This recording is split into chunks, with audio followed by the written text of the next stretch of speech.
मी हात जोडले, सगळ्यांनी जोडा. सांगावं का लागलं? परमपवित्र अशा माझ्या मातृभूमीला पहिल्यांदा नमस्कार. संतांच्या पुण्यभूमीत उच्च अशा हिंदू धर्मात माझा जन्म झालेला आहे, हे माझं खूप मोठं भाग्य आहे. परमेश्वराने जर मला पुढे जाऊन चुकून कधी विचारलं, तुला पुढचा जन्म मी कुठे देऊ, तर परमेश्वराला मी 1,00,000 वेळेला बजावून सांगणार आहे. ज्या हिंदुस्थानात देशाला आई मानलं जातं, ज्या हिंदुस्थानात आई वडील आणि गुरुजनांना देव मानलं जातं, ज्या हिंदुस्थानातली कुटुंब व्यवस्था संपूर्ण जगात सर्वश्रेष्ठ आहे, अशा हिंदुस्थानात कट्टर धर्माभिमानी, कट्टर देशाभिमानी म्हणून मला पुन्हा पुन्हा जन्माला घाल. जिनी मला जन्म दिला, जिनी मला वाढवलं, जिनी मला तिच्या गरिबीची झळ आयुष्यात एकदाही लागू दिली नाही. पोटाला भाकरी कमी मिळाली ही गोष्ट खरी आहे, पण आईने इतके चांगले संस्कार दिले, पोटातली भूक कधी जाणवली नाही, भाकरी कमी पडल्याचं दुःख आयुष्यात एकदाही झालं नाही. त्या माझ्या आईला नमस्कार. आणि आज राम जन्मोत्सवाच्या निमित्ताने तुमच्या गावात तुम्ही सगळ्यांनी मला सन्मानपूर्वक बोलवलं, मी सगळ्यांचे मनापासून धन्यवाद व्यक्त करते. बायकांनो, माझ्या डोक्यात सध्या फार वादळ आहे, माझ्या मनात प्रचंड दुःख आहे. हे वादळ आणि दुःख घेऊन गेली 2312 दिवस मी रोज प्रवास करते. आजच्या माझ्या प्रवासाचा 2312वा दिवस आहे. का? एक बाई आपल्या घरच्या सगळ्या जबाबदाऱ्या पार पाडून का फिरते? काय कारण आहेत? काहीतरी कारण नक्की असलं पाहिजे. बायकांनो, वकील आहे मी. सोलापूर कोर्टात जर मी प्रॅक्टिस केली असती तर आज माझ्या स्वतःच्या 4 गाड्या असत्या. कारण सध्या सगळ्या जर धंदा कुणाचा तेजीत असेल तो फक्त वकिलांचाच धंदा तेजीत आहे. आपण सगळे फार भांडतो. आपल्या सगळ्यांना असं वाटतं वकिलांनी नोटीस पाठवली की कोर्टामध्ये न्याय मिळतो. कोर्टामध्ये निकालांचे कागद हातात येतात, त्याला न्याय म्हणायचं का नाही ते आपण ठरवायचं असतं. सगळी नाती विखुरताना बघितली कोर्टात, सगळ्या नात्यातली भांडणं बघितली कोर्टात. आईला कोणी सांभाळायचं म्हणून 2 भावांच्यात झालेली खडाजंगी भांडणं बघितली कोर्टात. कोर्टाने निकाल दिला, एकाने 1 महिना सांभाळा, एकाने 1 महिना सांभाळा. धाकट्याने उठून कोर्टाला विचारलं, एका महिन्याला 30 दिवस असतात, एका महिन्याला 31 दिवस असतात, मग 1 दिवस म्हातारीला कुठं ठेवायची? कोर्टाने सांगितलं वरांड्यात झोपवा. 9 महिने 9 दिवस पोटात सांभाळल्याचे पांग फेडा. मला तो प्रकार अजिबात आवडला नाही. मी कोर्ट कचेऱ्या केल्या नाहीत. एकेका गुंठात जमिनीसाठी 2 भाऊ एकमेकांशी लढताना बघितले कोर्टात. वकिलांना 1-1 लाख रुपये फिया देतात, पण भावाला 1 गुंठात जमीन द्यायला कोणी तयार नाहीये. का? वडिलांच्या इस्टेटीत मुलींना समान अधिकार आला. वडील गेल्याच्या 8व्या दिवशी भावाला कोर्टात खेचणाऱ्या बहिणी बघितलेत मी. आता भाऊ राखी पौर्णिमेला येत नाही, आता भाऊ दिवाळीला ओवाळायला येत नाही, आता मामाच्या गावाला पाठवायला मामाचं गावच नाही. आम्ही महिना महिना मामाच्या गावी राहायचो. सुट्टी काय छान जायची. गरिबी खूप होती, पण मामीनी एकदाही विचारलं नाही किती दिवस राहणार आहात. आज तुम्ही सगळे मिळून मला सांगा, एका तरी पाहुण्याकडे सहजपणे निवांत आपण 4 दिवस जाऊन आता राहू शकतो? स्वतःच्या मुलाकडे जाता येत नाही बाबांनो. माझा मुलगा पुण्यात नोकरी करतो. काल मी पुण्यात होते. मी त्याला फोन करून विचारलं, मी पुण्यात आली आहे, घरी येऊ का? म्हणजे तुम्हाला आमच्यासाठी वेळ आहे का? कुठल्या नात्यांबद्दल बोलूया, कुठल्या संवेदनांबद्दल बोलायचं, कुठल्या संस्कारांबद्दल बोलायचं? एक तरी नातं विश्वासाचं सांगा, ज्याच्याबद्दल आज आपण ठामपणे बोलू शकतो. कित्येक वेळेला स्वतःच्या जवळचा माणूस इतकं वेगळं वागतो, इतकं वेगळं वागतो की आपल्या पायाखालची जमीन हादरते. त्यामुळे मी कडक बोलते. सगळ्या तरुण मुलींनो, मी ब्युटी पार्लरमध्ये कधी गेले नाही, मी केस सेट कधी केले नाहीत. फ्लकिंग, ब्लिचिंग, फेशियल तो प्रांत माझा नाही, मी त्यात रमले नाही. मी दिसते कशी, मी दिसते कशी, मी दिसते कशी, पण मुळात प्रश्न आहे तू आहेस कशी, तू कशी आहेस? सासू म्हणून कशी आहेस, सून म्हणून कशी आहेस, नणंद म्हणून कशी आहेस, जाऊ म्हणून कशी आहेस, भाऊजाई म्हणून कशी आहेस, मुलगी म्हणून कशी आहेस, बायको म्हणून कशी आहेस, आणि सगळ्यात महत्त्वाचा प्रश्न आहे, तू आई म्हणून कशी आहेस. तुला सगळ्या नात्यांना न्याय देता येतात. भारतीय स्त्रीचं दिसणं कधीही एवढं महत्त्वाचं नसतं जेवढं तुम्हाला वाटतं. भारतीय स्त्रीचं घरातलं अस्तित्व सगळ्यात जास्त महत्त्वाचं असतं, कारण ती आई असते. आई असते वेदना, आई असते संवेदना, आई असतो परमेश्वराच्या हुंकाराचा आवाज. प्रत्येक घरात देवाला जाता येत नाही, म्हणून त्यांनी निर्माण केली आई. तुमच्यापैकी किती जणींना मुलं आई म्हणून हाक मारतात? करा हातवर. बाकी सगळ्या मम्मी. इंग्रजांच्या पोटी टेम्स नदीच्या काठी लंडनला जन्माला आलो आपण. मम्मी. एक प्रश्न विचारू, एका तरी मुस्लिम घरात त्यांची मुलं आई वडिलांना मम्मी पप्पा म्हणताना तुम्ही कधी ऐकलीत? ते अम्मी जानच म्हणतात, ते अब्बू जानच म्हणतात. त्यांनी त्यांच्या आई वडिलांचे मम्मी पप्पा केले नाहीत. बदल केला आम्ही, बदललो आम्ही. आम्ही पाश्चात्यांचं अंधानुकरण करायला लागलो, आम्ही त्यांच्यासारखे वागायला लागलो. आम्हाला आमच्या धर्माची किंमत वाटेनाशी झाली. मम्मीचे अर्थ कळतात. अगं आकाशासारखी विशाल, ईश्वरासारखी सुंदर आमची आई, का केलीत तिची मम्मी? कुणी दिले अधिकार तुम्हाला? का धर्मापासून लांब नेलीत मुलं? का संस्कारांपासून लांब नेलीत मुलं? का मुलांना आज तुमची किंमत वाटत नाही? का मुलांना तुमच्याबद्दल प्रेम वाटत नाही? का मुलांना तुमच्याबद्दल अटॅचमेंट वाटत नाही? का? 100 प्रश्न आहेत. 2 माणसं बदलली, 2 माणसं बिघडली. ही 2 माणसं बदलायला नको होती. ही 2 माणसं बदलली नसती ना तर संस्कार टिकले असते. ही 2 माणसं बदलली नसती ना तर संस्कृती टिकली असती. ही 2 माणसं बदलली नसती तर कुठेही धर्माला थोडा सुद्धा धक्का लागला नसता. ही 2 माणसं बदलायला नको होती. एक बदलली आई आणि दुसरे बदलले शिक्षक. बायकांनो, आईमध्ये एक शिक्षक असतो, तो कायम जागा ठेवावा लागतो. आपण 24 तास आईच असतो. तुम्ही उठता कशा, बसता कशा, बोलता कशा, वागता कशा, मुलांसमोर कशा येता, फॅशन किती करता, कपडे कसे घालता, मुलांच्या समोर वागता कशा, नातेवाईकांची कशा वागता, शेजाऱ्यांची कशा वागता, तुम्ही किती चिडता, तुम्ही किती रागवता, तुम्ही स्वयंपाक करताना किती आदळापट करता. मुलांचं तुमच्याकडे बारीक लक्ष असतं. मुलं नेहमी आईचंच अनुकरण करतात. मुलं वडिलांचं अनुकरण कधीच करत नाहीत. मुलं ही नेहमी आईसारखीच असतात. आई रागीट असेल ना तर ते पोरगं रागीटच असतं. ते आईसारखंच वागायला बघतं. माझा मुलगा दिसायला त्याच्या वडिलांसारखा आहे, पण तो वागायला सेम माझ्यासारखा आहे. कारण दिवसातले 16 तास तो माझ्याजवळ असायचा. तो माझ्यासारखा बोलतो, माझ्यासारखा वागतो. खरं सांगायचं, मी एक गोष्ट बोलू, मला ही आई बदललेली पसंत नाहीये.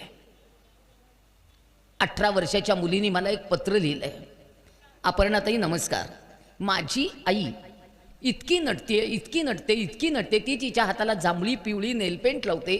मला ते अजिबात आवडत नाही. तुम्ही तिला समजावून सांगायला या की तिने इतकं नटायचं नाही. मी सगळ्यांचे प्रॉब्लेम मिटवायला घरी जाते बरं का. मी आजपर्यंत कधी कोणाला नोटीस पाठवलेली नाही आहे.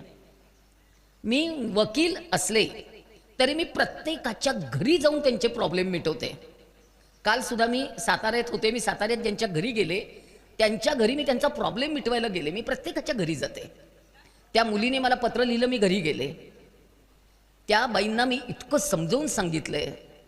त्या बाईंचं एकच वाक्य, इतके दिवस सासूबाई होत्या त्यामुळे मला मनासारखं कधीच नटता आलं नाही, आता ही माझी सासू होणार आहे का? 12वीतल्या मुलांनी मला फोनवर कळवलंय की आम्ही आडत व्यापारी आहोत. आमचं घर येणारे जाणारे माणसांचं आहे. आमच्या घरात इतकी माणसं येतात. माझे आजोबा घरात आहेत, आजोबांचे वडील घरात आहेत, आमच्या 3 पिढ्या आज घरात आहेत. पण माझी आई माझ्या आजोबांना वाढायला, जेवायला वाढायला नेहमी गाऊनवर येते. तुम्ही तिला फक्त समजावून सांगा की तिने माझ्या आजोबांना गाऊनवर जेवायला वाढायचं नाही.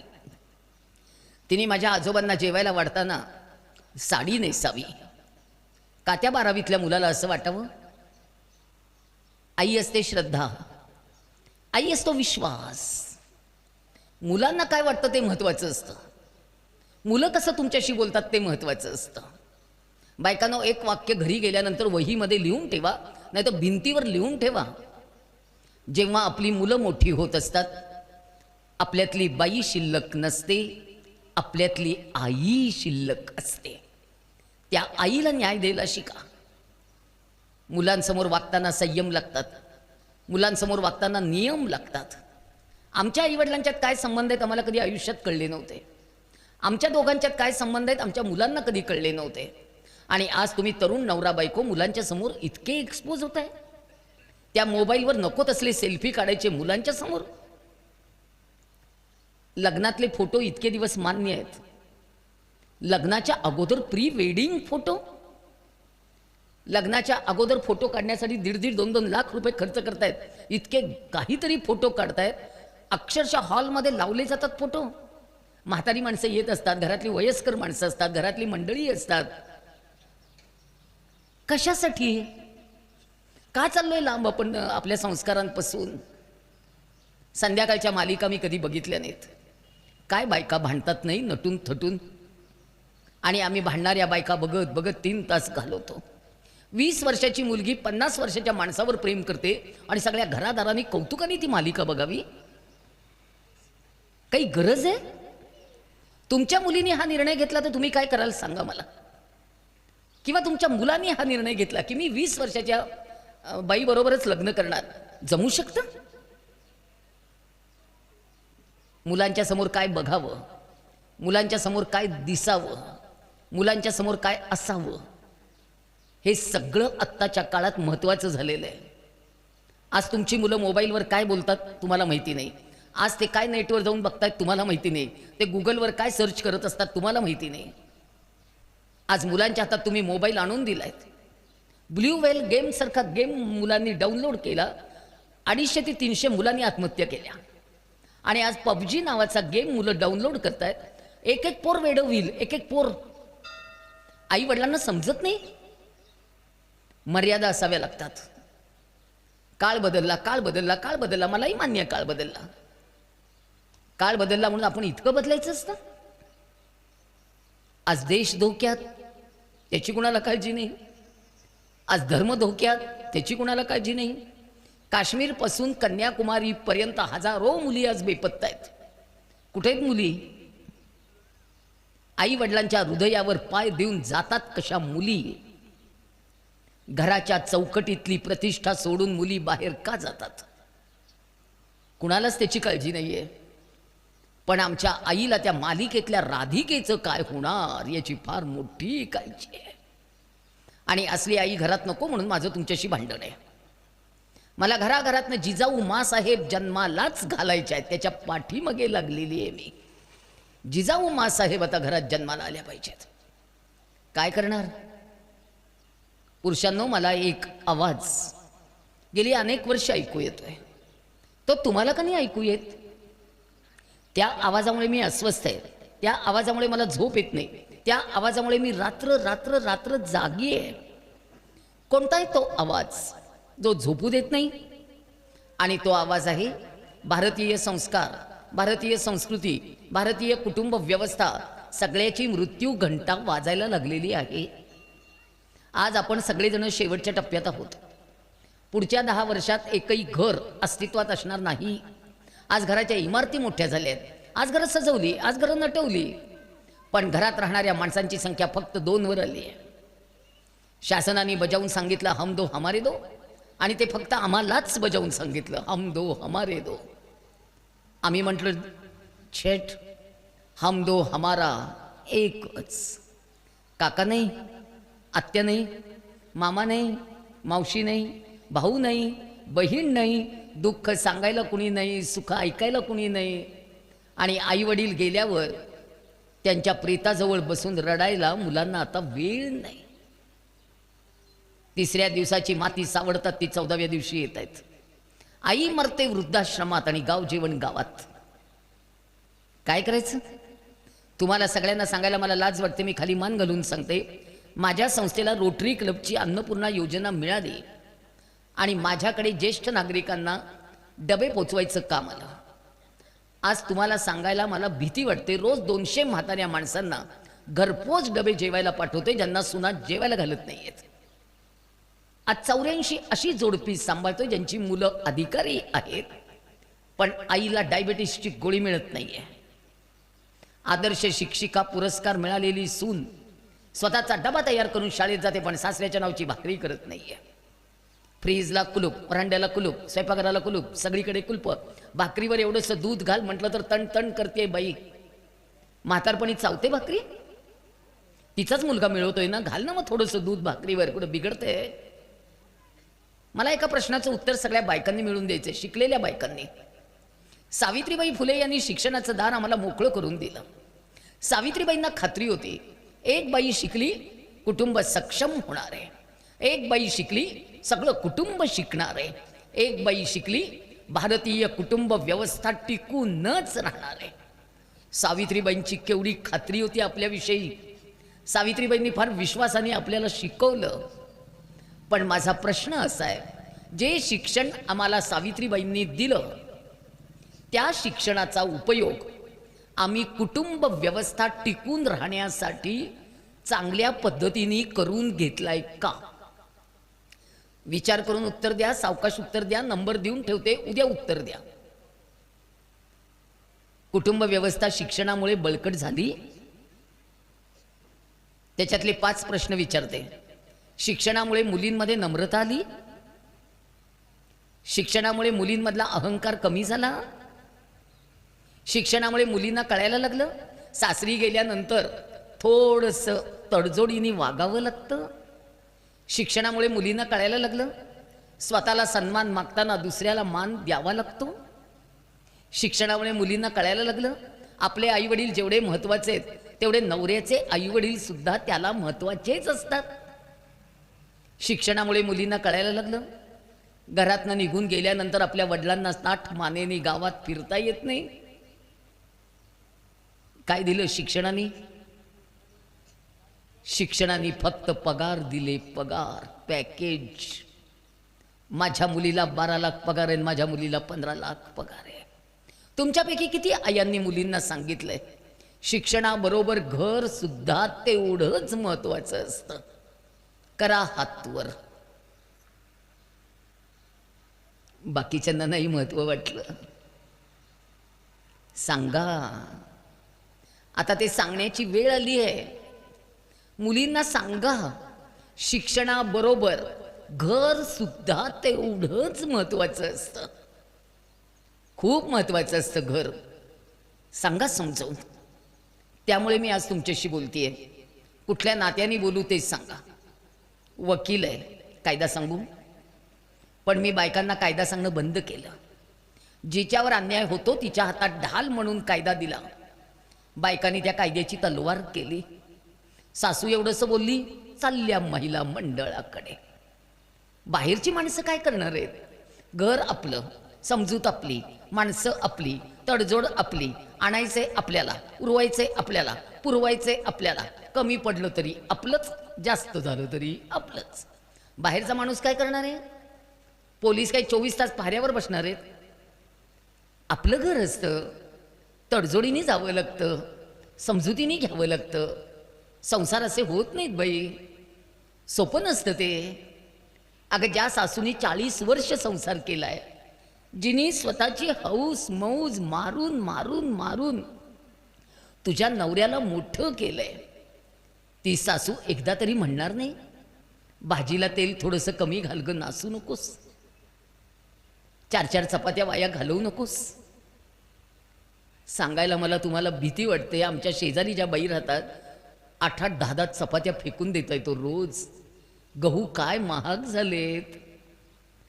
आज मी या ज्येष्ठ नागरिकांना, माझ्या पोरांना, माझ्या अनाथ लेकरांना जेवायला घालते. कसं धान्य गोळा करतोय आमचा मला माहिती आहे. काय करायचं, काय समजावून सांगू?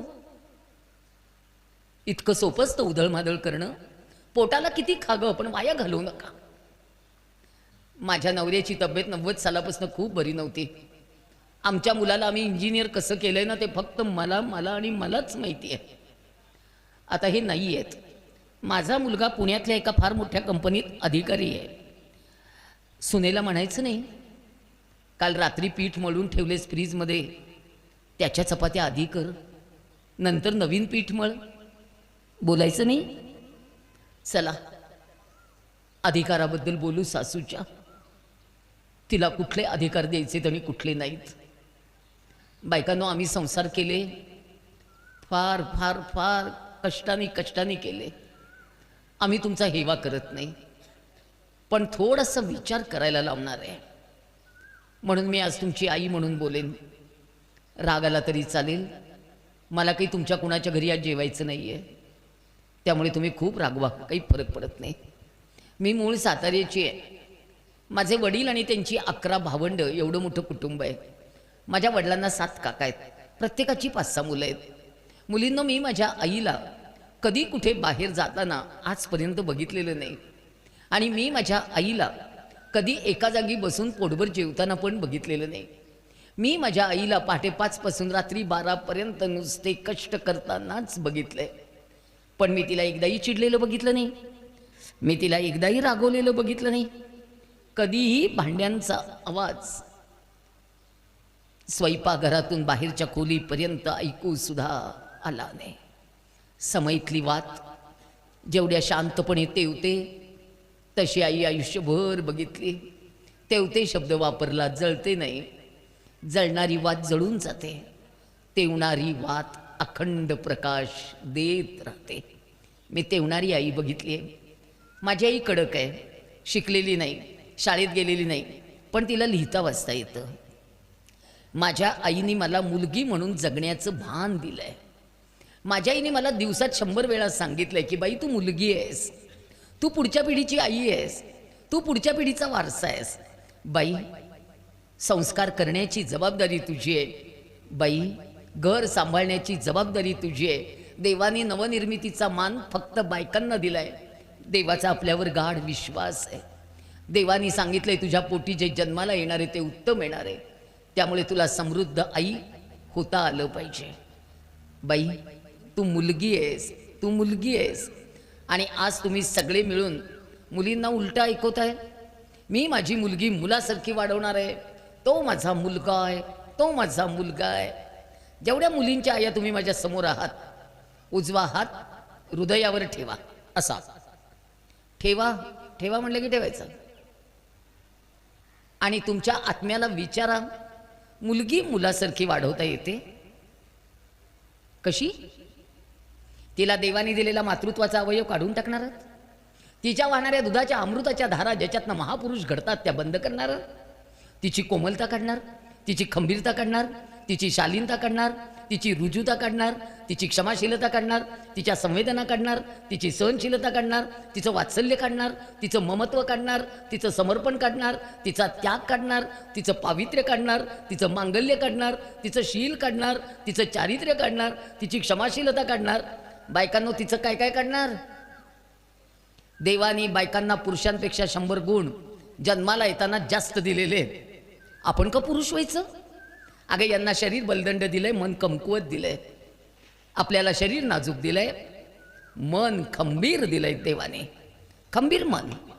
एक बाई नवरा गेल्यानंतर आपली 5 पोरं खंबीरपणे वाढवू शकते. वाळवंटासारखं एकटं आयुष्य काढण्याची धमक एका बाईमध्ये देवाने दिलेली आहे. 2 पोरं पोटाशी असतील आणि तरुण वयात नवरा गेला, बाई दुसरं लग्न करत नाही.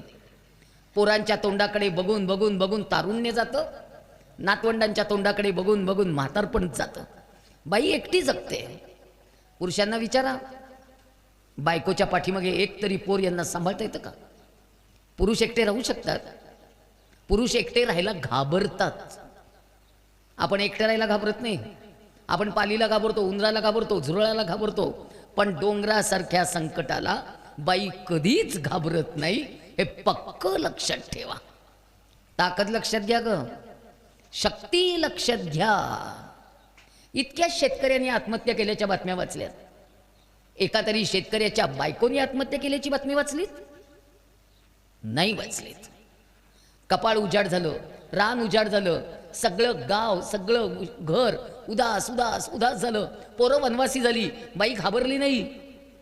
सगळ्या बांगड्या एक केल्या मनाला खंबीरपणे बजावून सांगितलं, शेत हिरवगार करायचंय, पोरं झाली आहेत वनवासी, त्यांना शिकवायचंय, खंबीरपणे उभं राहायचंय. बाई उभी राहिली, मरून नाही गेली घाबरून. ताकद लक्षात घ्या बायकांनो. आणि बायकांनी बायकांसारखंच वागावं. मुलींना पुरुष करू नका. तिच्यातल्या सगळ्या संवेदना जाग्या ठेवा. तिच्यातल्या मातृत्वाच्या सुंदर भावना जाग्या ठेवा.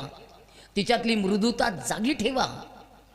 स्वामी विवेकानंद नेहमी असं म्हणतात की बायकांनी नेहमी थोर स्त्री व्हावं, बायकांनी थोर पुरुष कदापिही होऊ नये. आणि सीतेच्या आदर्शावर पाऊल टाकून चालणार असाल तरच तुमच्या शिक्षणाचा उपयोग होणार आहे, नाहीतर नाही. इतकंच स्वामीजींनी स्वच्छ सांगितलेलं आहे. स्वामीजी म्हणतात, मी माझ्या भाषेत सांगितलं, फार छान वागावं लागतं बाई. आणि मला एका प्रश्नाचं उत्तर सगळ्यांनी विचार करून द्या. आपण आपली मुलगी जर मुलासारखी वाढवली आणि तिचं लग्न केलं, सांगा 2 पुरुषी वृत्ती संसार करू शकतात? एक देवानी घडवलेला पुरुष आणि एक आपण घडवलेला पुरुष. 2 पुरुषांचे इगो आडवे येतात. मी मोठा का तू मोठी, माझा पगार जास्त का तुझा पगार जास्त, मी माझा ATM कार्ड दाखवणार नाही, मी माझा बँक बॅलन्स दाखवणार नाही, माझ्या पगारातला 1 रुपया मी तुझ्यासाठी खर्च करणार नाही. माझ्या वयाच्या बायकांनी सांगावं, दळणातले 10 पैसे बाजूला ठेवले, कुठेतरी बाजून काहीतरी बाजूला काढत पैसे ठेवले, घर अडचणीत आल्यावर तेच काढून दिले. आपण छान जगलो अगं. आता मुलींना पगारातला 1 रुपया द्यायला तयार नाही आहेत घरासाठी. आम्हाला बांगडी होती, दिवाळीत केली तर नवरा म्हणायचा अडचणीत आहे बाई, दिली काढून. आम्हाला आमचं असं काही जगता आलं नाही गं. बायकांनो, मी खरं सांगते, 2 पुरुष संसार करू शकत नाहीत. कुणीतरी एकाने बाई असावंच लागतं. आणावं लागतं, उरवावं लागतं, नात्यांना घेऊन जावं लागतं, थोडासा कमीपणा घ्यावा लागतो, तडजोड करावी लागते. आणि तो कमीपणा सासूसमोर घ्यायचा असतो, घरच्यांसमोर घ्यायचा असतो, काय शनिवारवाड्यावर उभं राहून घ्यायचं नाहीये. समजवून घ्या ग, तडजोड करूया, समजवून घेऊया. छोट्या छोट्या कारणांसाठी घटस्फोट येतो. आज इतके घटस्फोटाचे अर्ज पेंडिंग आहेत, बाप रे. एक घर पत्त्याच्या बंगल्यासारखं कोसळणार आहे. छोटी छोटी छोटी निरागस बाळं आई वडिलांशिवाय एकटी आहेत. कुणाला आई आहे, कुणाला वडील आहेत. बालवाड्यांवर पाट्या लागलेत. आईकडे राहणाऱ्या मुलांना वडिलांनी भेटू नये, वडिलांकडे राहणाऱ्या मुलांना आईने भेटू नये. काय करायचं छोट्या छोट्या लेकरांनी? इतक्या छोट्या कारणासाठी घटस्फोट. परवाचा पुण्यातला घटस्फोट इतका वेगळ्या कारणासाठी झाला, मी ते 2 मिनिटात सांगते. संध्याकाळी 6:30ला नवरा ऑफिसमधनं घरी आला. अपार्टमेंटची लिफ्ट बंद होती. तो 7 जिने चढून वर आला. तो दमला होता. 10 तासांनी परत आला होता. बायकोनी दार उघडलं. त्याला आत येऊ देत, बसू देत, पाणी पिऊ देत, नंतर बोल. नवरा दरवाजात उभा आणि ती ओरडली, बिपिन बूट काढू नको. तो म्हणाला, का? खाली जा आणि जरा ब्रेड आण, मला सँडविच करायचे. तो म्हणाला, हे बघ, आज लिफ्ट बंद आहे, मी दमलेलो आहे, आत्ता मी काही खाली जाणार नाही, तू आजच्या दिवस पोहे कर, उद्याला सँडविच कर, उद्या येताना मी ब्रेड आणतो. विषय संपला होता ना. पोहे करायचे रिकामं व्हायचं. मला आत्ता सँडविच खाण्याचीच इच्छा झालेली आहे, तू ब्रेड आणच. तो म्हणाला, मी जाणार नाही. लगेच बडबड सुरू. या घरात माझ्या मनासारखंच काही होत नाही, काही मागितलं तर मला लगेच मिळतच नाही, माझं नशीबच फुटकं. अरे, 1 ब्रेड नशीब फुटकं? मग कपाडातल्या 100 साड्यांचं काय करायचं बाई, नशीब फुटकं. शेवटी तो म्हणाला, मी जातो. जायला निघाल्यावर दुसरी ऑर्डर, पुन्हा बेकरीचाच ब्रेड आण, इतर ब्रेड मी खात नाही. आता पुन्हा बेकरी 4 किलोमीटरवर. त्या रस्त्याला 22 सिग्नल आणि 42 स्पीड ब्रेकर आहेत. हा कधी जाणार, कधी आणणार, तरी तो गेला. बेकरी बंद. शेवटी त्यांनी मोबाईलवर फोटो काढला आणि तिला व्हॉट्सअपला पाठवून दिला, बेकरी बंद. तोपर्यंत स्वयंपाकघरातली भांडी बाहेरच्या खोलीत आली होती. आरडाओरडा चालू झाला होता. सगळं अपार्टमेंट डोक्यावर घेतलं होतं. हे वागणं आहे. त्यांनी रात्री 12:30ला मला फोन करून बोलवून घेतलं. 12:30पर्यंत त्यांनी बूट काढले नव्हते की पाणी पिलेलं नव्हतं. हे वागणं आहे का? काय मुलीला समजावून सांगितलंय मी. तिचं एकच म्हणणं, नवरा माझ्यावर प्रेम करत नाही, नवरा मला ॲप्रिशिएट करत नाही. म्हणजे काय? नाही म्हणे, मी नवीन साडी नेसली की तो कधीच म्हणत नाही, अरे वा वा वा, तुला ही साडी छान दिसते. आता हे काय भांडणाचा विषय आहे? सगळ्या बायकांनो, प्रत्येक पुरुषाला कौतुक करायला जमत नाही. अपेक्षा करू नका. नाहीतर मग आपणच साडी नवीन नेसली ना की नवऱ्यासमोर जाऊन उभं राहून म्हणायचं नवीन नेसली आहे, कशी दिसते. मनात असेल तर हो म्हणेल, नसेल तर नाही म्हणेल, सोडून द्या ना. हे विषय काही इतके महत्त्वाचे असतात. माझ्या नवऱ्याने 40 वर्षात मला एकदाही म्हटलं नाही तुम्हाला ही साडी छान दिसते, पण माझ्या मुलाला जमतं. बायकोने हँगरची साडी नुसती बघितली तरी तो विचारतो आज तू ही साडी नेसणार आहेस, काय मस्त आहे, तुला छान दिसेल. नेसण्यापूर्वीच कौतुक करतो. एखाद्याला जमतं, एखाद्याला नाही.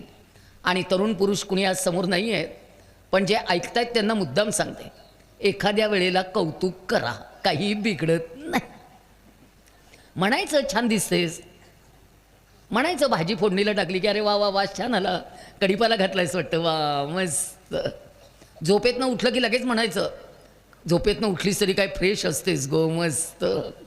कौतुक करायला शिका.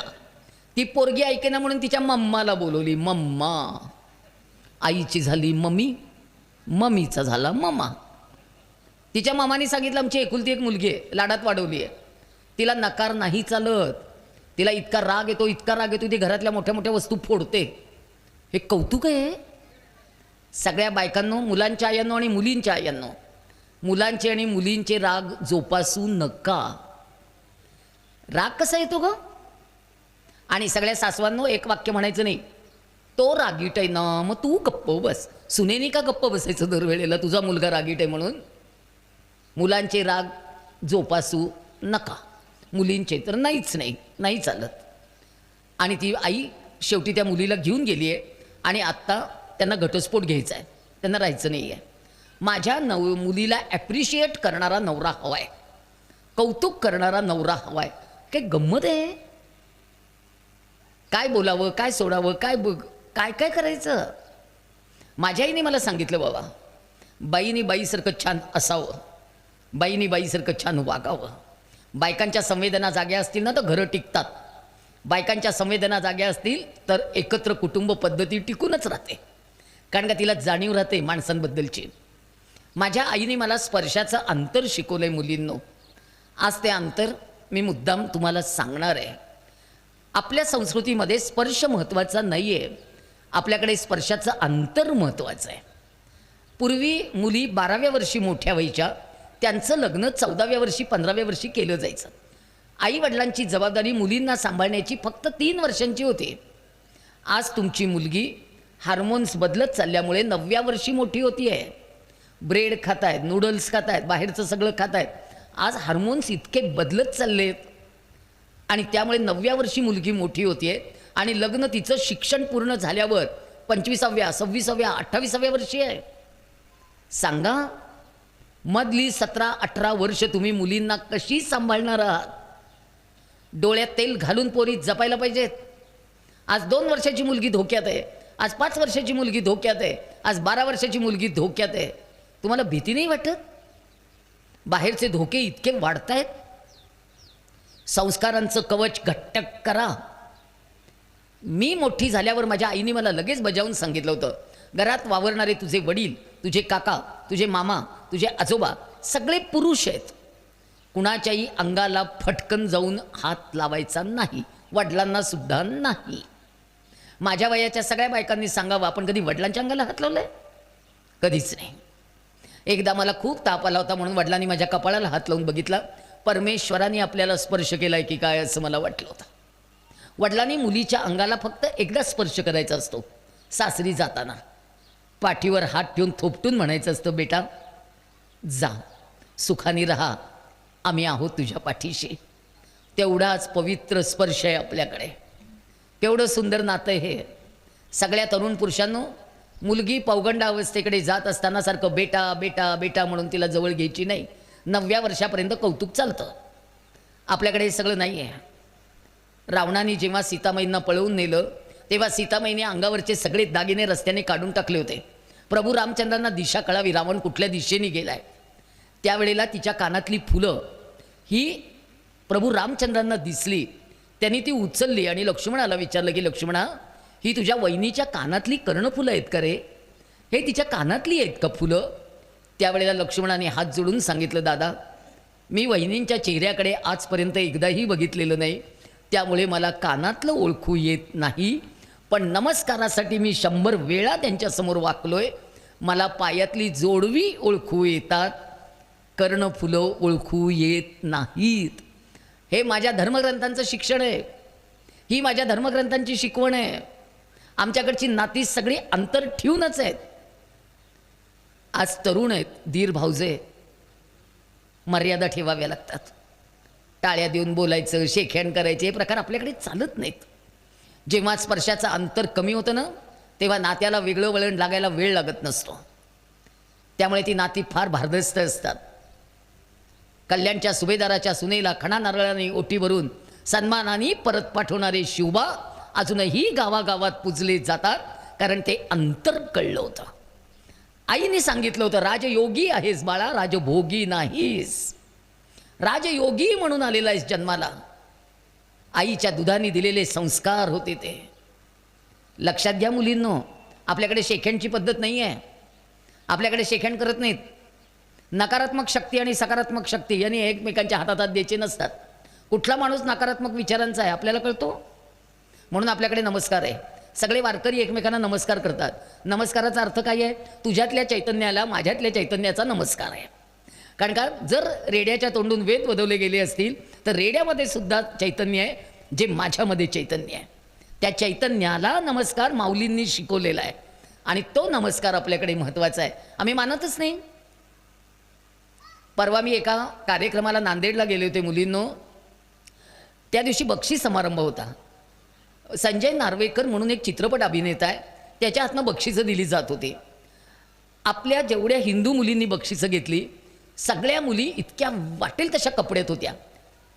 कोणी अक्षरशः ती टाईट लेगीज घातली होती, कोणी टाईट जीन पॅन्ट घातली होती, छोटे छोटे टी शर्ट घातले होते, केस सगळे गळ्यात होते, हातात बांगडी नाही, कपाळाला कुंकू नाही, जो पायात चपला घालून स्टेजवर जात होत्या. संजय नार्वेकरला शेकहँड करत होत्या, फोटो काढण्यासाठी धडपडत होत्या, सह्या घेण्यासाठी धडपडत होत्या. पण 18 मुस्लिम मुलींनी बक्षिसं घेतली. सगळ्या मुली झाकलेल्या होत्या. एकीच्याही शरीराचं एकही नख दिसत नव्हतं. त्या मुली शांतपणे स्टेजवर आल्या. त्यांनी संजय नार्वेकरला ऑटोग्राफ मागितला नाही, फोटो काढण्यासाठी धडपड केली नाही. संजय नार्वेकरनी ज्या वेळेला शेकहँडसाठी हात पुढे केला, त्याचा शेकहँड स्वीकारला नाही. आणि फोटो जेव्हा फोटोग्राफर काढायला लागले तेव्हा त्यांनी सांगितलं, सर हमारे में ऐसा नहीं चलता. आमचा धर्म आम्हाला मर्यादा सोडायला परवानगी देत नाहीत. त्या पण मुली शिकतायत, त्याही मुली कॉलेजला जात आहेत, त्याही मुली गाड्यांवर बसत आहेत, त्याही मुली विमान चालवत आहेत, त्याही मुली सगळ्या कार्यक्षेत्रात आहेत. त्या मुली सगळ्या कार्यक्षेत्रात असून सुद्धा त्या त्यांचा धर्म कट्टरपणे पाळतात. आणि मग आम्हाला का पाळता येत नाही? अंतर लक्षात घ्या, प्रत्येक गोष्टीतलं मर्यादा लक्षात घ्या.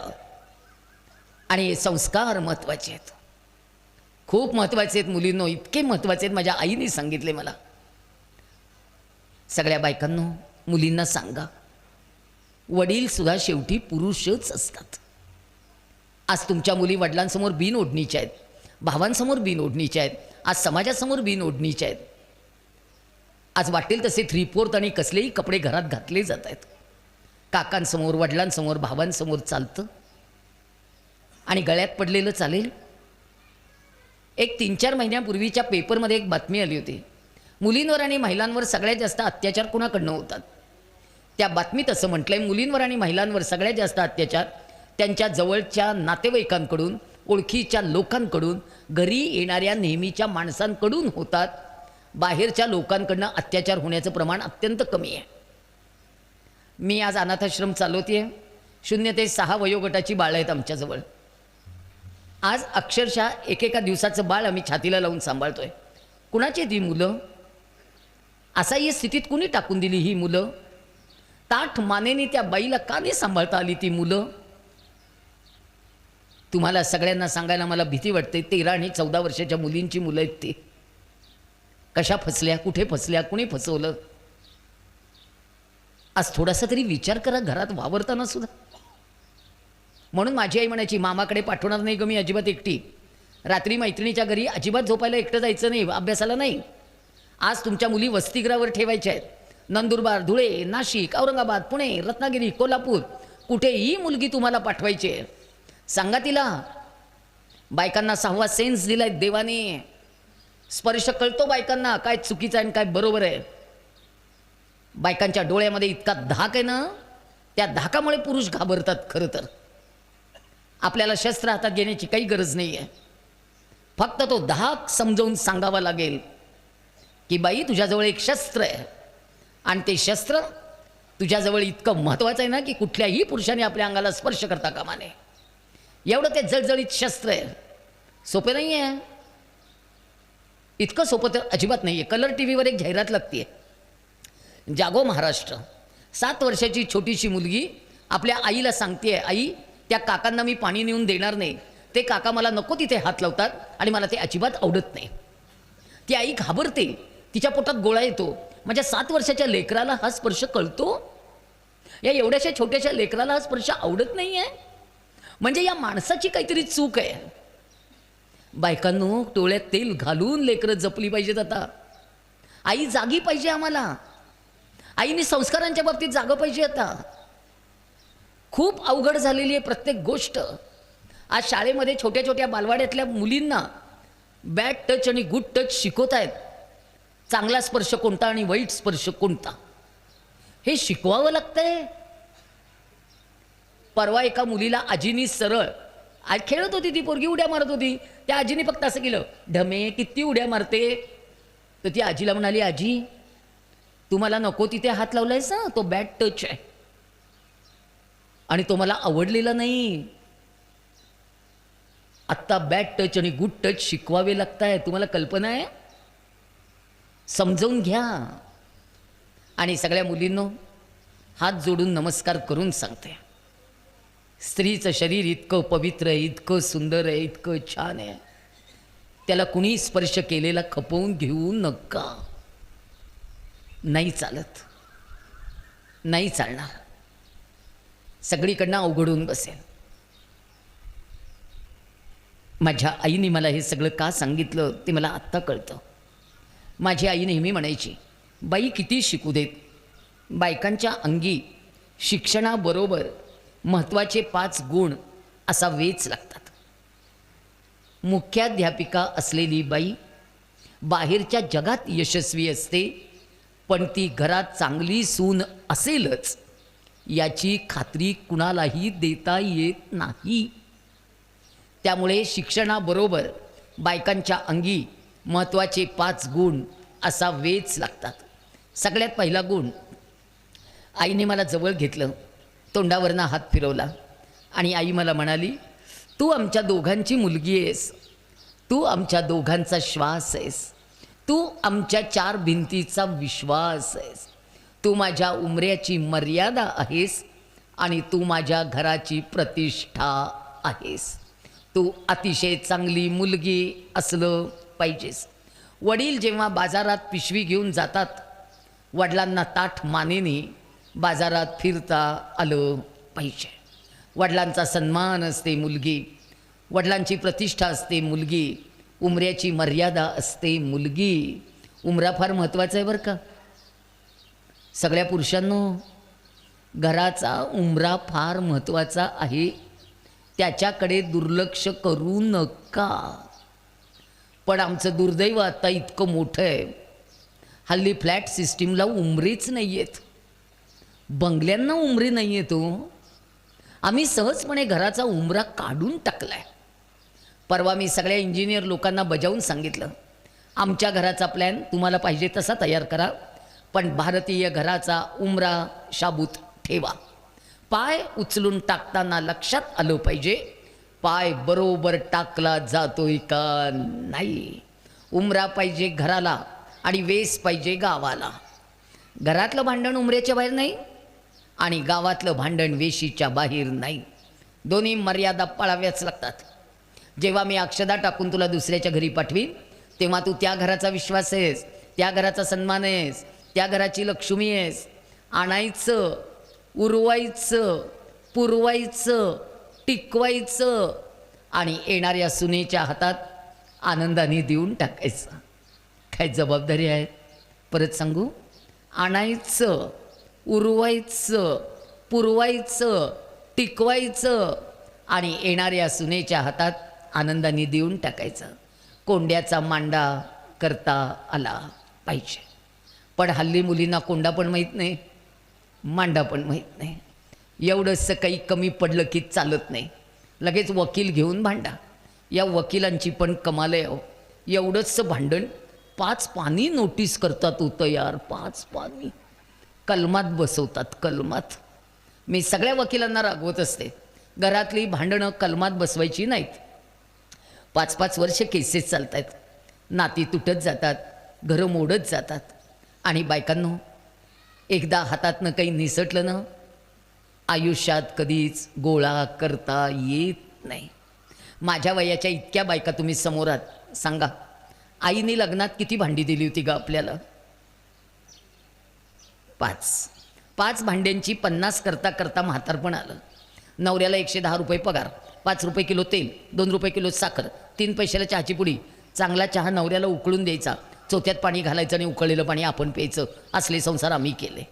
आणि आज मुलींना लग्नाच्या पहिल्या दिवशी सुईपासनं फ्रीजपर्यंत सगळं काही देत आहेत. परवा एका लग्नाला गेले, पिठाची गिरणी पण दिली हो. सगळं तिचंच आहे. अगं तिचं असू दे, पण देऊ नको. आई तर दिलेल्याची किंमत राहत नाही.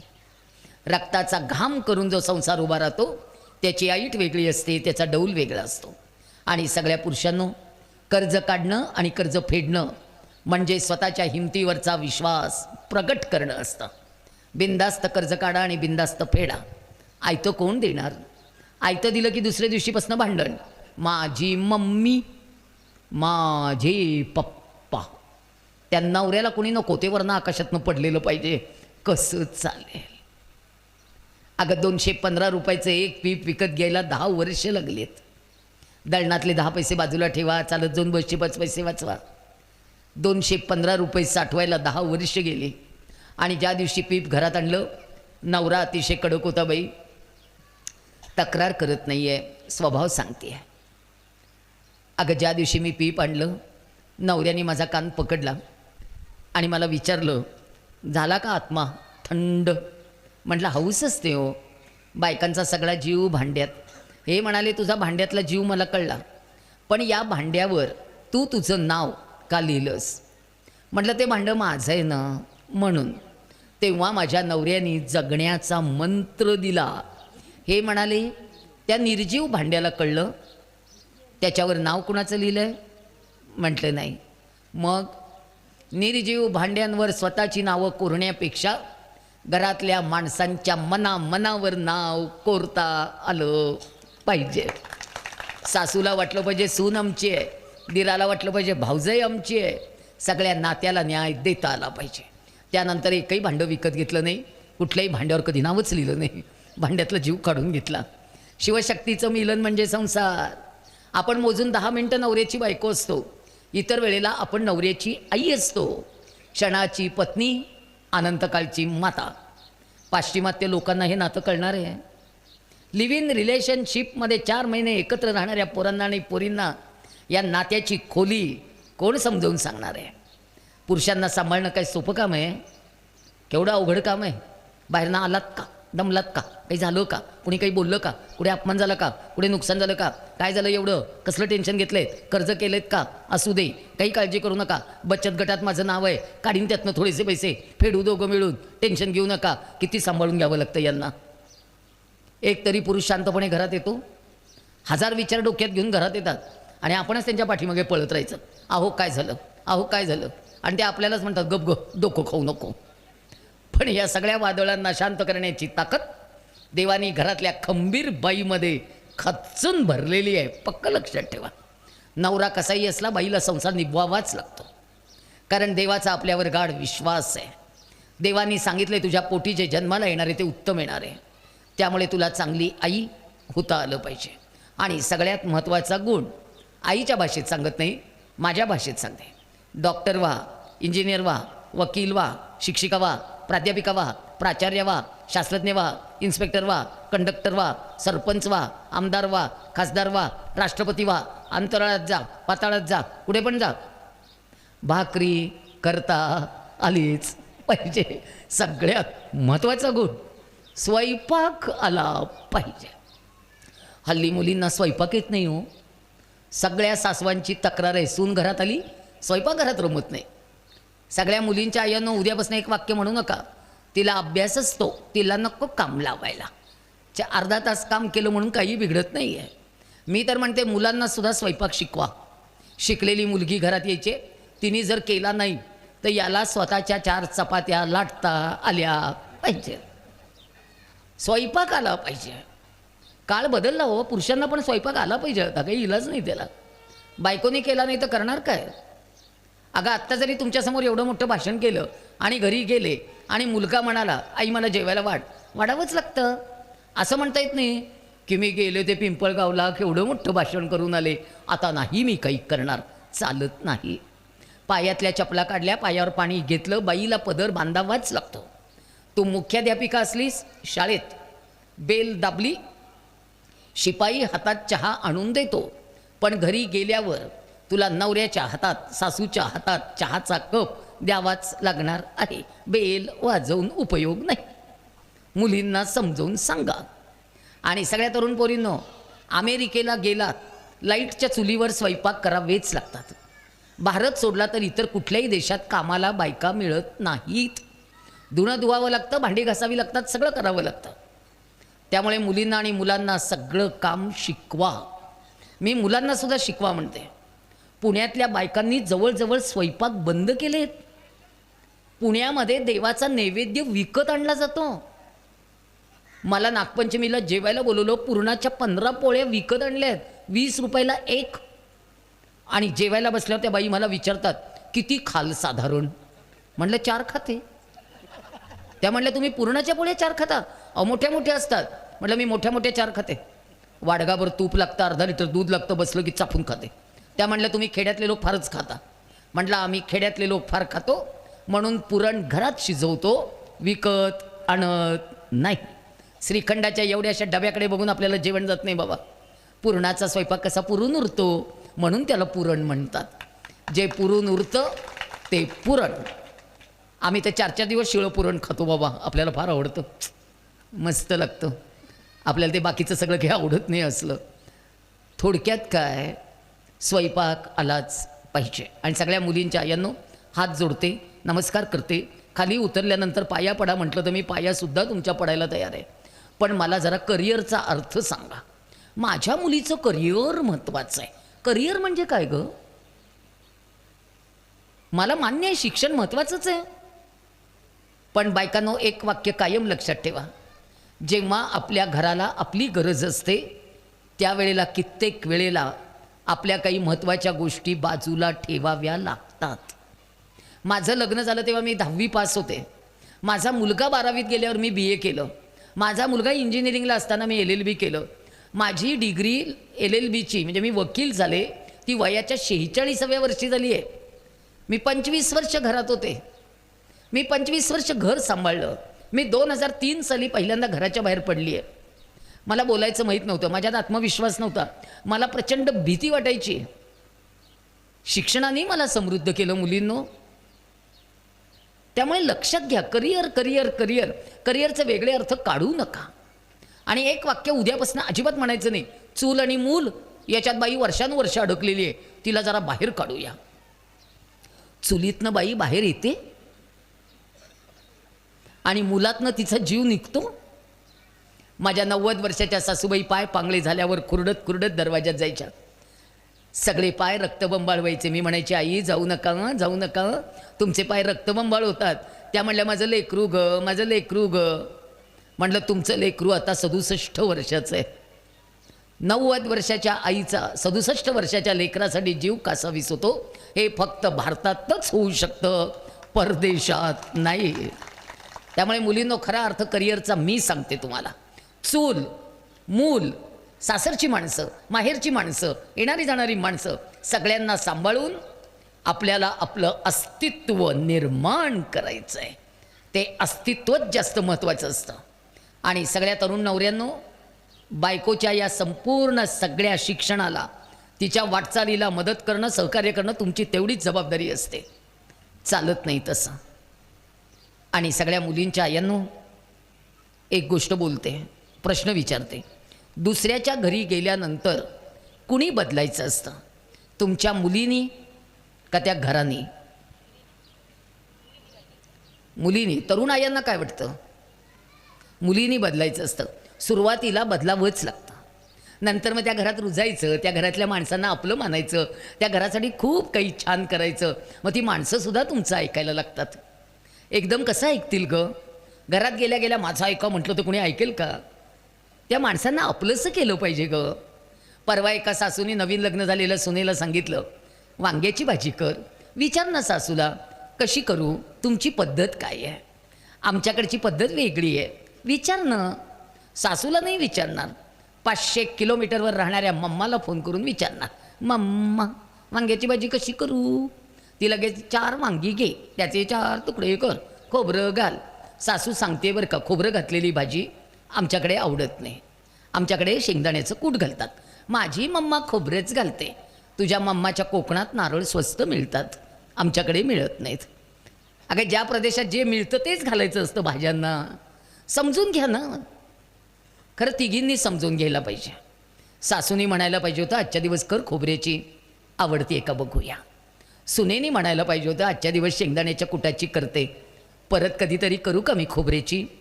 आणि सुनेच्या आईनी म्हणायला पाहिजे होतं, सासू घरात असताना तू मला फोन का केलास? तू सासूला का नाही विचारलंस की वांग्याची भाजी कशी करायची? भांडण मिटलं असतं की नाही? आता भांडण सुरू, कूट का खोबरं? आता काय भांडणाचा विषय आहे, कूट का खोबरं? नाही चालत. परवा एका सुनेला सासू म्हणाली, 3 सांज झाली आहे, देवाजवळ दिवा लाव. सून उठली, हातात बांगडी नाही. सासू एवढंच म्हणाली, बांगडी घाल आणि दिवा लाव. माझ्या मम्मानी मला इंग्रजी शाळेत घातलंय, मी कधी बांगडी घातलीच नाही. दिला नंदादीप ठेवून लगेच जाऊन झोपून टाकलं. आईला मिस कॉल, आई लगेच 10 मिनिटात हजर, 12 माणसं घेऊन कायदा. खरं तर तिथे सासूच्या साठी 4 बांगड्या हातात घालायच्या, देवाजवळ दिवा लावायचा, नंतर बांगडी काढून ठेवायची. विषय मिटतो की नाही? सासूच्या भावनेचा प्रश्न आहे ना. तू सवाश नाहीस ना. आपल्या धर्मामध्ये बांगडी घालणं महत्त्वाचं आहे ना. मग कुंकू लाव, बांगडी घाल ना. सासूच्या समाधानासाठी घाल. तिच्या भावना महत्त्वाच्या असतात. नंतर काढून ठेव. आणि सगळ्या बायकांनो आणि पुरुषांनो तुम्हाला मी बजावून सांगते, इंग्रजी येणं काळाची गरज आहे, याची अक्कल मला आहे, मी वकील आहे. पण संस्कृत भाषा आपण संपवली आहे, मराठी संपवण्याच्या मार्गावर आहोत. आपल्या मुलाला मराठी बोलता येत नाही याचं आईला कौतुक वाटतं. आमच्या मुलाला कळतच नाही मराठी, महाराष्ट्रात राहतोय ना, कळत नाही मराठी. आणि उद्यापासून अजिबात घरात म्हणायचं नाही ॲपल खातो का, ॲपल खातो का. काय सफरचंद म्हटलं म्हणून बिघडतंय काय? ॲपल म्हटलं तुझं पोरगं कलेक्टर होणार आहे लगेच, ॲपल खातो का. मग सगळं धड इंग्रजीत तरी बोल वाक्य, नुसतं आपला ॲपल खातो का. परवा एका खेड्यात गेले, त्या बाई मला विचारतात राईस वाढू का, राईस वाढू का. म्हटलं बाई राईस वाढा, पण पिठल्याला काय म्हणतात ते पहिल्यांदा सांगा. राईस वाढू नसते बाऊ करू नका. इंग्रजी आलं पाहिजे याची अक्कल मला आहे, पण इंग्रजीचा बाऊ केलेला चालत नाही. स्वदेश, स्वधर्म, स्वभाषा, स्वराज्य आणि सुराज्य याच्यावर प्रेम करणारी पिढी आता निर्माण करावीच लागणार आहे. स्वतःच्या भाषेवर सुद्धा प्रेम करणारी पिढी निर्माण करायची आहे. फार जबाबदारी आहेत आपल्यावर बायकांनो, प्रचंड जबाबदारी आहेत. आणि मुलांना इंग्रजी शिकवा, पण त्यांना इंग्रज करू नका. मुलं भारतीयच राहिली पाहिजेत. मुलींनो, किती जणींच्या हातात ज्यांची लग्न व्हायची आहेत, किती पोरींच्या हातात बांगड्या आहेत, करा हातवर. कपाळावर कुंकू आहे? नाही. राम जन्मोत्सवाच्या कार्यक्रमात बसलायत, आई सांगत नाही, बाहेरच्यांनी बोललेलं चालत नाही. सासू बोलली की ते डोक्यावर. का नाही हातात बांगडी? आज मला वेळ नाही आहे, नाही तर मी सगळ्या दागिन्यांचं महत्त्व आपल्या भाषेत सांगितलं असतं.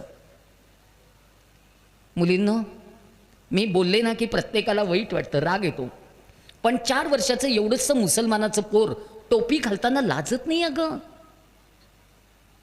ते आनंदाने टोपी घालतं, ते संध्याकाळी मदरशात जातो, ते कुराण पठण करतं. आणि आमच्या 12वीतल्या मुलांना गीता माहिती नाही, पसायदान पाठ नाही. परवा एक मुलगा येऊन विचारला, पसायदान कुठं शोधू? कुठं काय शोधतोस? कुठं शोधू? म्हटलं जा गुगलवर आणि कर सर्च, आता पसायदान कुठं शोधू. घरात म्हटलंच नाही कधी. Oh God you are great अशी सगळीच प्रार्थना शिकवली जाते, पण घरात विचारलं जातं oh God Krishna you are great, oh God Rama you are great. Ramayana सांगितलं जातं. एक वाक्य म्हणायचं, रामायण सांगितलंच जातो, चरित्रच आहे ते, आता किती वेळा ऐकायचं? रामायण 1000 वेळा ऐका, अनुकरणीय आहे. माणसाने कसं वागावं हे रामायणात शिकवलेलं आहे, आणि माणसाने कसं वागू नये हे महाभारतात सांगितलेलं आहे. त्यामुळे दोन्ही ग्रंथ आपल्या दृष्टीने महत्त्वाचे आहेत. त्यामुळे आपल्याकडे हे सगळं सोपं नाही आहे, अवघड आहे. आणि सगळ्या मुलींनो, रामरक्षेतले 7 श्लोक रोज म्हटलेच गेले पाहिजेत. ते आपल्या शरीराची प्रचंड शरीराचं संरक्षण करणारे आहेत. स्कंदौ दिव्या युधो पातू भजो वग्ने शकारमुका करौ सीता पती पातू हृदयम जामदग्निजित मध्यम पातू खरद्वंशी नाभीम जामवदाश्रया सुग्रीवेश कटी पातू सक्तीने हनुमंत प्रभू उरु रघुत्तम पातू रक्षकुल विनाशकृत जाननी सेतकृत पातू वंदे दशमुखांतका. काय सुंदर आहेत 7 श्लोक. हे रामा तू माझ्या हृदयाचं संरक्षण कर, हे रामा तू माझ्या शरीराचं संरक्षण कर. काय सुंदर आहे सगळं. ते 7 श्लोक म्हटले ना, प्रचंड संरक्षण होते शरीराचं, माहिती आहे का? सांगा मुलींना. पाठ नसतील तर म्हणून घ्या. आता आईचे पाठ आहेत का? पुढं तो प्रश्न आहे. रामरक्षा म्हणा घरामध्ये, चालत नाही का? आपल्याला आलं पाहिजे ना. आणि सगळ्या मुलींच्या आयांनो एक गोष्ट बोलते, रागवायचं नाही.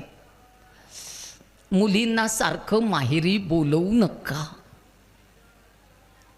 सासरच्या लोकांना सुद्धा वाटतं सुनांनी घरात असावं. माझा विषय खूप अवघड आहे, तो फार मोठा आहे. मी थोडक्यात टिप्स देऊन जाते. मुलींच्या संसारात ढवळाढवळ करू नका. मुलींचे संसार चांगले व्हायचे असतील तर मुलींच्या आईने मुलींच्या संसारात सारखं लक्ष घालायचं नसतं. जी मुलगी आनंदात आहे तिला सारखे फोन करायचे नाहीत. जी मुलगी दुःखात आहे तिला फोन केल्याशिवाय राहायचं नाही. जी मुलगी दुःखात आहे तिच्यासाठी सगळे कायदे वापरा. तिच्यावर अन्याय होत असेल तर कायद्याचा वापर करा. पण जिथे मुलगी आनंदात आहे तिथे कायद्याचा गैरवापर करू नका. तुम्हाला सांगायला आज मला भीती वाटते, कायद्याचा इतका गैरवापर आहे. आज कुटुंब व्यवस्था ढासळायला ते एक फार मोठं कारण आहे. जिच्यावर अन्याय होतो ती कायद्यापर्यंत पोचतच नाही, पण जिच्यावर अन्याय होत नाही ती कायद्याचा गैरवापर फार करते. नका करू असं. आपल्यासाठी संरक्षण म्हणून कायदे असतात. आणि सगळ्या मुलांच्या आयांनो, सासवांनो, तुम्हाला हात जोडून विनंती आहे, आपल्या मुलाला सुख लागायचं असेल घरात येणारी सून जपावीच लागणार आहे. सोन्यासाठी चिंधी जपावीच लागते. फक्त तिला चिंदी बिंदी म्हणू नका. शिकलेली मुलगी यायची, आता म्हणायचं तू सोनबाई आमच्या चिंदीत बांधते. आपल्या लेकराला चिंदी म्हटलं तरी चालतं. सुना घरात आल्या की संसारातलं लक्ष हळूहळू हळू कमी करा. हल्ली सुनांना नवऱ्याने आई आई केलेलं अजिबात आवडत नाही. त्यांना राग येतो. सुनेला काटकसर अजिबात शिकवायची नाही. मला 2 किलो तेल लागत होतं, हिला 4 लागतंय, लागू दे. मागच्या आठवड्यात मी सुनेकडे जेवले, मिक्स भाजी केली होती, सगळं तेल ताटात वाहतंय. माझ्या इथपर्यंत आलं होतं, पण मी एक शब्दही बोलले नाही हो. माझ्या नवऱ्याला 100 रुपये पगार होता, तिच्या नवऱ्याला 1,00,000 रुपये पगार आहे. ती तेल डोक्यावर ओतून घेऊ देत, नाही तर पिऊ देत. तुम्ही बोलू नका. हाताची घडी, तोंडावर बोट. 498 सगळ्या सुना सांगतात आमचे मामा चांगलेत, आत्यात जरा मामा चांगले नसायला काय झालं. आयतं ताट मिळतंय, आयतं जेवायला मिळतंय, आत काय चाललंय ते मामांना कुठं कळतंय. आणि तुम्ही सगळे ज्येष्ठ नागरिक आम्हालाच बजावून सांगता बरं का, नवीन मुलगी आहे, समजवून घ्या, समजवून घ्या. अहो आम्ही तुमच्या आईला पण समजवून घेतलो, आता तुम्ही म्हणताय सुनांना समजवून घ्या. आम्हाला कोणी समजवून घ्यायचं ते तरी एकदा सांगा. आमच्या पिढीची फार ओढाताण झाली हो. नव्याला धरा, जुन्याला ओढा. आणि सगळ्या ज्येष्ठांनो एक विनंती करू, तुमच्या बायकोनी गेली 40-45 वर्ष तुम्हाला सावलीसारखी साथ दिली आहे. तुमच्या भावंडांचं केलं, तुमच्या आईवडिलांचं केलं. सगळ्या ज्येष्ठांनो, माझी तुम्हाला अशी विनंती आहे, तरुण वयात तुम्ही आमचा अपमान खूप वेळा केलात, पण आता सुनांच्या समोर अपमान करू नका. मान देता येत नसेल तरी चालेल, पण सुनांच्या समोर अपमान करू नका. सुनांच्या लक्षात येतं हिचा नवरा हिला किंमत देत नाही आहे, मग त्या पण उलटं बोलायला लागतात. पुरुषांनी खरं लक्षात घेतलं पाहिजे, पुरुषांची ती जबाबदारी आहे. नात्याला न्याय देता तुम्हाला आला पाहिजे. आई आईच्या जागी असते, बायको बायकोच्या जागी असते, बहीण बहिणीच्या जागी असते आणि भाऊ भावाच्याच जागी असतो. पुरुषांनो, तुम्हाला नात्याला न्याय देता आला, घरातली भांडणं थोडी कमी होतील, खूप गरजेचं आहे. आणि दुसरी महत्त्वाची गोष्ट, स्वतःचे निर्णय स्वतः घ्यायला शिका. पुरुषांना एकही स्वतःचा निर्णय स्वतः घेता येत नाही. ते आईचं ऐकतात, ते बायकोचं ऐकतात, ते बहिणीचं ऐकतात, ते भाऊजाईचं ऐकतात आणि त्यांच्या डोक्यात नको ते भरवणाऱ्या सगळ्या आम्ही बायकाच असतो. कुठल्या ना कुठल्या नात्यामध्ये यांचं डोकं फिरवण्याचं काम बाईच करत असते आणि हे हलक्या कानांचे आहेत, विश्वास ठेवतात. एक जण विचारायला जात नाही की आई तू का असं बोललीस, माझ्या बायकोची काय चूक आहे. बायकोला विचारत नाहीत आईचा अपमान का केलंस बाई. एक गोष्ट बोलू पुरुषांनो, माझ्या वाक्याकडे नीट लक्ष द्या. पुरुषांची आदरयुक्त भीती घरामध्ये असावी लागते. आदरयुक्त शब्द वापरला आहे, बरोबर आहे ना.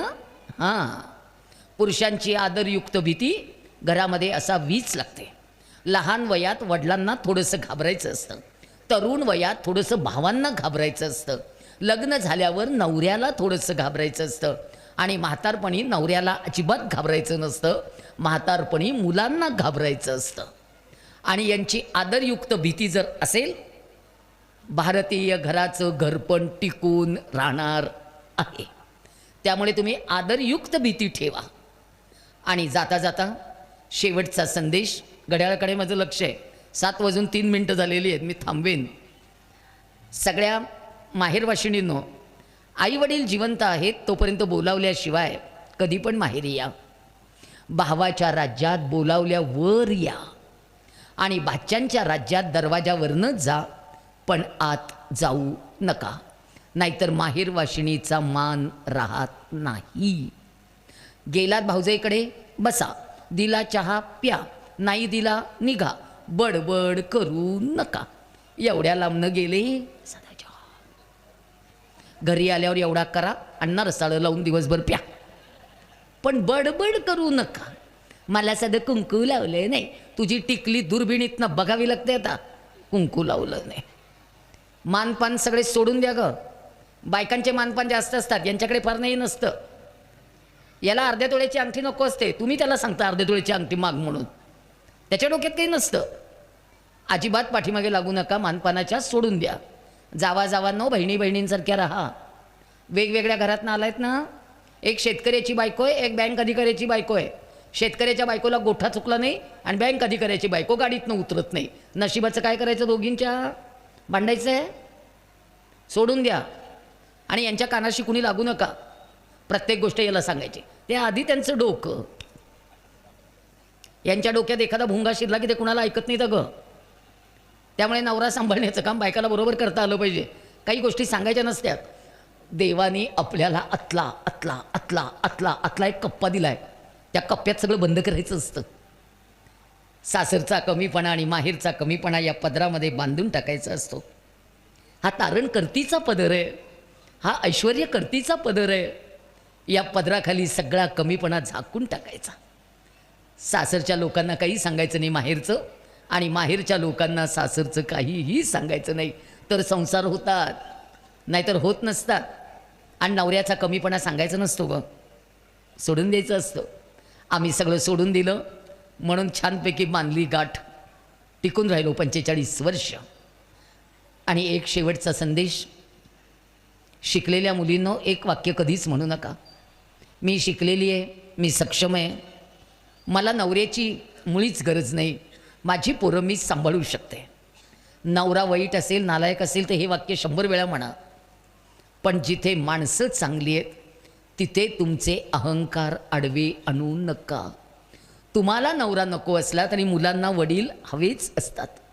वडील हा एक हळवा कोपरा आहे, मुलांना तो हवा असतो. मांडीवर घेऊन थोपटण्यासाठी आई असावी लागते आणि खांद्यावर घेऊन थोपटण्यासाठी वडील असावेच लागतात. ते वडील फार महत्त्वाचे असतात बायकांनो. माझा 42 वर्षाचा मुलगा आज त्याचे बाबा नाहीत, खूप रडतो.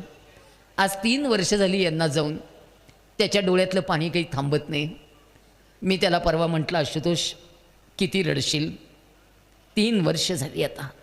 तो म्हणाला, आई मी लहान असताना बाबा गेले असते तर फार बरं झालं असतं, मला त्यांच्या आठवणींचा त्रास झाला नसता. माझ्या मिस्टरांना एक फार चांगली सवय होती पुरुषांनो, मुलांनी नमस्कार केला की ते त्याला मिठी मारायचे. मी यांना एकदा विचारलं, तुम्ही आशुतोषने नमस्कार केल्यावर मिठी का मारता? तेव्हा ते मला म्हणाले, मला माझ्या हृदयाचे ठोके त्याच्या हृदयात ऐकू येतात आणि मला ते ऐकायला फार आवडतात. मी तो विषय सोडून दिला, हसण्यावरही नेला. शेवटचे 7 महिने ते ऑक्सिजनवर होते.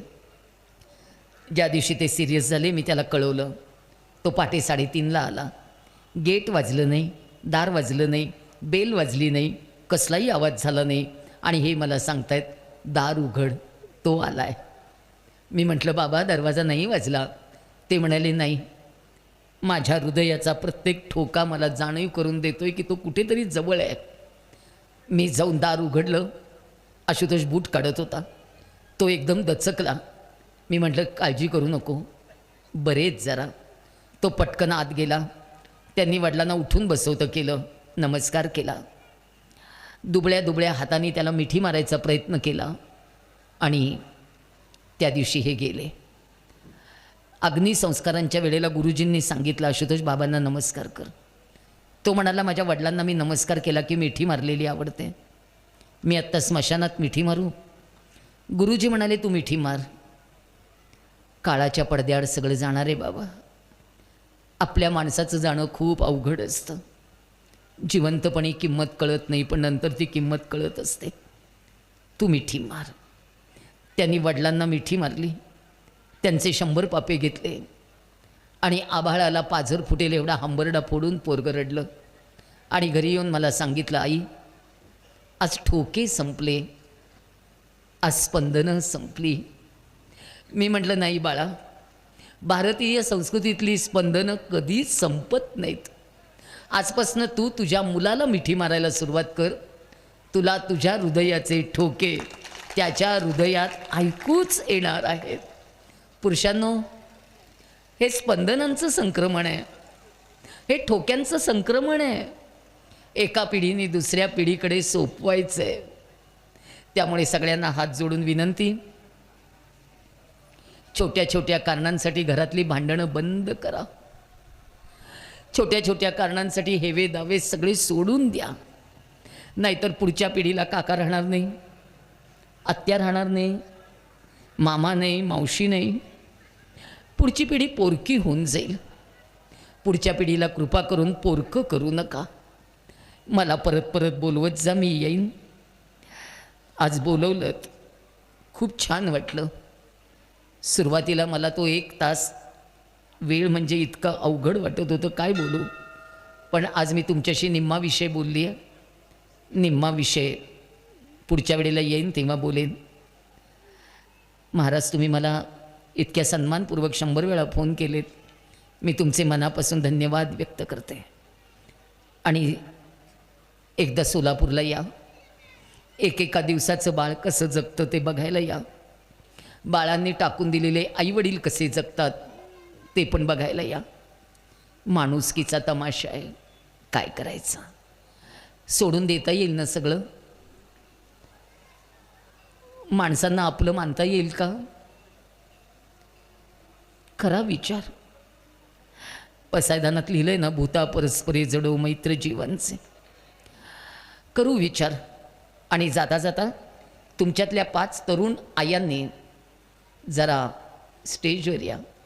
ज्यांची मुलं 1 वर्षापासनं 12 वर्षापर्यंतची आहेत, अशा 5 जणींनी पटकन स्टेजवर या.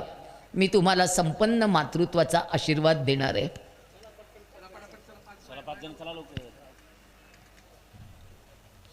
आशीर्वादासाठी स्टेजवर या.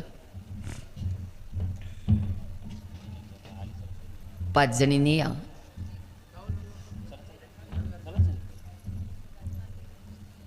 अजून एक जण कुठे आहे? सगळ्यांनी हात जोडा. तुळजापूरच्या आईला हाक मारते आशीर्वादाला, ती येते. आई तुळजापूरला डोंगरावर, मी तिच्या पायाशी. पण मी आईशी रोज बोलते.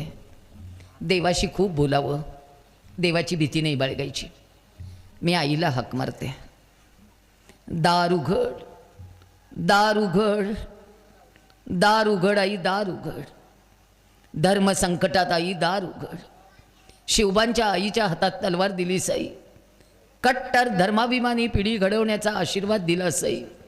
माझ्याही मुलींना आशीर्वाद द्यायला ये आई.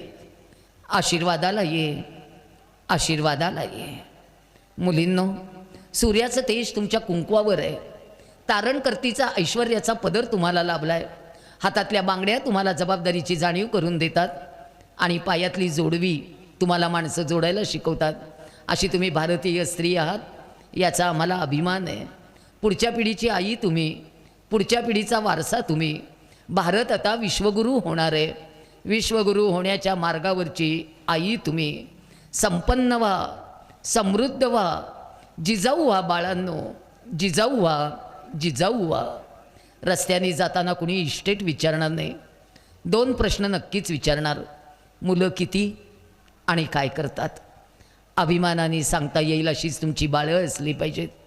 मुलींनो, संपन्न आई व्हा. संपन्न मातृत्वाचा आशीर्वाद सगळ्यांना.